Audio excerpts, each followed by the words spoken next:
ইতিহাস ঐতিহ্যের জেলা যশোর। এ জেলার ৬টি আসনে এবার প্রতিদ্বন্দ্বিতা করছেন ৩৪ জন প্রার্থী।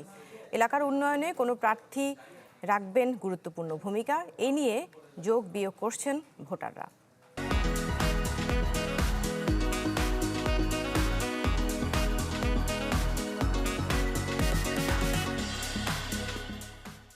জেলা যশোর অবিভক্ত বাংলার প্রথম জেলাও এটি।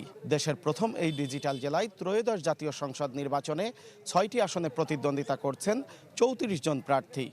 সকল প্রার্থী যশোরের উন্নয়ন অগ্রগতি সহ নানা সমস্যা সমাধানের আশ্বাস দিচ্ছেন ভোটারদের। নতুন যে সরকার আসবে তারা অন্তত এই কৃষি সেক্টরকে এই সংরক্ষণ এবং আরও রপ্তানিমুখী তৈরি করে রপ্তানি যাতে হয় সেই হিসাবে আমাদের কৃষি সেক্টরকে গুরুত্ব দেওয়া।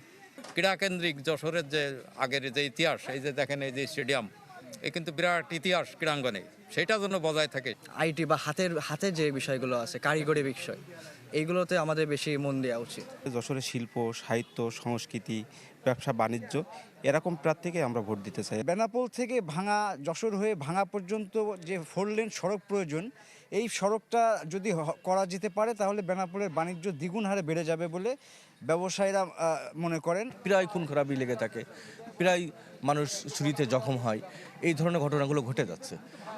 এইগুলো নিয়ন্ত্রণ আসলে করা জরুরি, আর এইগুলো নিয়ন্ত্রণ করার জন্য যে ধরনের মানুষ আমাদের পাশে থাকা দরকার, যারা থাকবে আমরা বেসিক্যালি তাদেরকে আমরা বেছে নেব।